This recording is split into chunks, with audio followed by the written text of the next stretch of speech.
Assalamualaikum warahmatullahi wabarakatuh. Waalaikumsalam warahmatullahi wabarakatuh.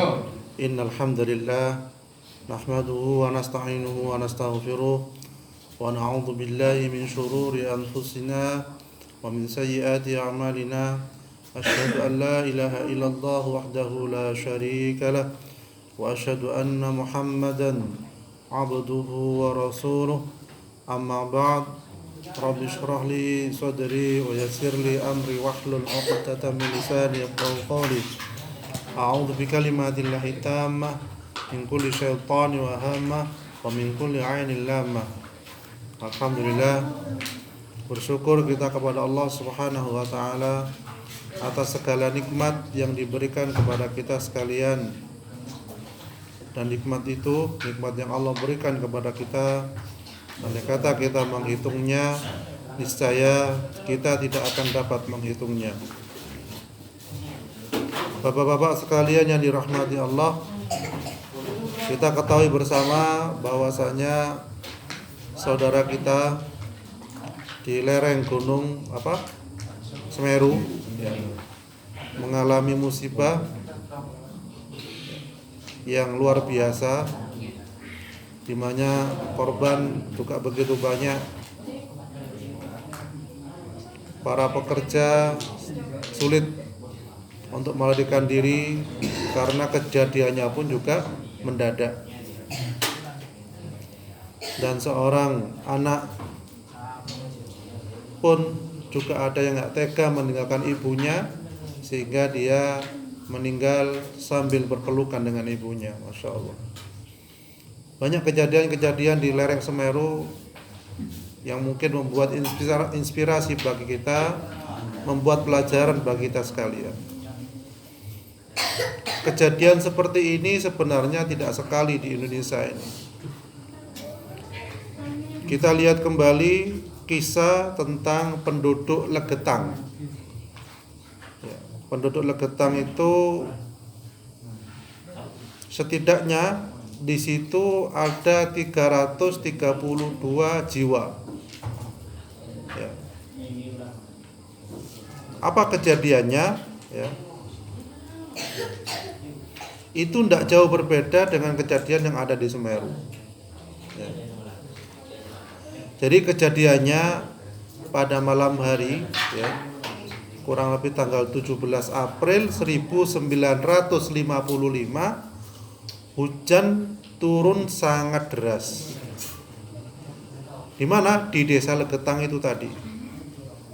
Ya. Kemudian saat tengah malam, tak lama setelah hujan reda, ada suara gemuruh, ya, yang terdengar hingga ke desa-desa tetangga. Namun suara gemuruh itu tidak menyebabkan orang-orang berlarian mencari di mana suaranya, tidak. Tapi tak satu pun dari warga berani keluar dari rumahnya ketika mendengarkan suara gemuruh tadi. Ya, karena apa? Karena kondisinya gelap. Ya, jalanan juga licin, ya.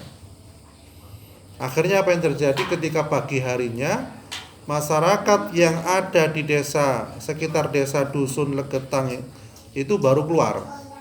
Ya. Dan ketika mereka keluar dari rumahnya terkejut. Apa yang terkejut? Ya. Ketika mereka melihat puncak gunung Pengamun-Amun yang tak jauh dari sana sudah terbelah. Jadi gunungnya itu terbelah. Ya.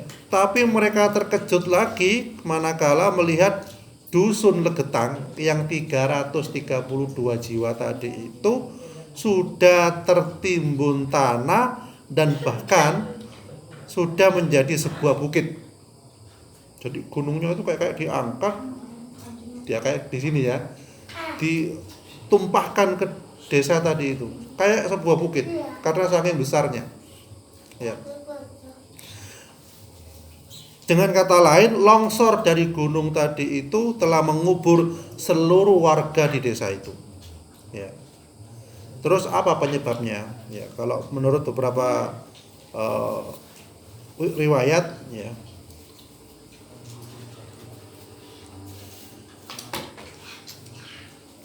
itu banyak hal ya. Menurut beberapa riwayat ya.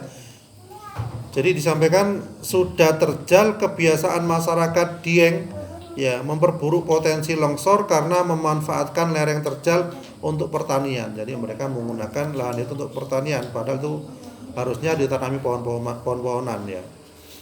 Walaupun lahannya subur karena terdiri dari tanah vulkanik, tapi tanahnya sebenarnya labil. Nah, ini salah satu peneliti di sana. Ya. Tapi dari sisi lain, ya, hilangnya desa Legetang itu juga bisa dikaitkan dengan kisah tentang kaum Sodom, ya, kaumnya Nabi Lut ya. Kedua kaum itu diceritakan senang bermaksiat hingga kedua kaum itu ditimpakan azab yang sangat pedih. Ya, hal ini yang diduga juga terjadi di desa Legetang tadi itu Jawa Tengah insyaallah. Ya. Dilansir dari Lentera 24 dari kisah ya.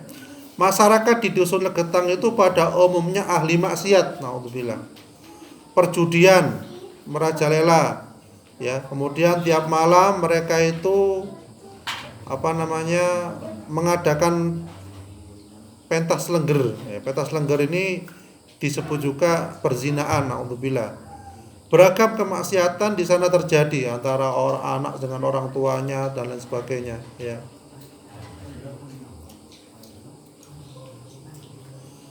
Jadi padahal di desa itu Allah Subhanahu wa taala berikan lahan yang subur, kenikmatan yang banyak, yang lainnya tidak panen, desa itu panen. Ya, artinya kesuburan yang Allah berikan itu luar biasa. Tetapi penduduknya bukan malah bersyukur, malah digunakan untuk maksiat. Ya, betul.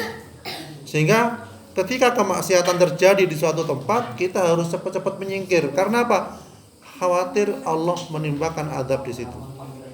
Walaupun ada orang yang soleh, ya, kalau kebanyakan maksiat yang di situ, ya, maka Allah tak segan-segan akan memberikan azab di situ. Kayak kita digigit semut, yang gigit satu, tapi yang jalan banyak. Kira-kira yang dibunuh berapa? Semua. Sama kayak gitu. Ya. Jadi yang terjadi di desa Legetang itu adalah karena masyarakatnya di lereng gunung itu bermaksiat kepada Allah, kemudian Allah menurunkan azab.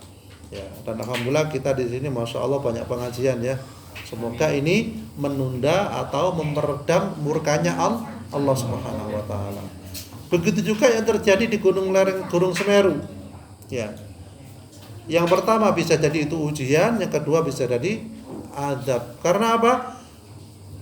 Saya melihat tadi ternyata masyarakat sana itu ada satu, mungkin ya ini benar apa enggak, salah satu kebiasaan mereka itu mengadakan upacara yaitu dengan menguburkan kepala sapi ke tanah sebagai persembahan kepada apa gitu.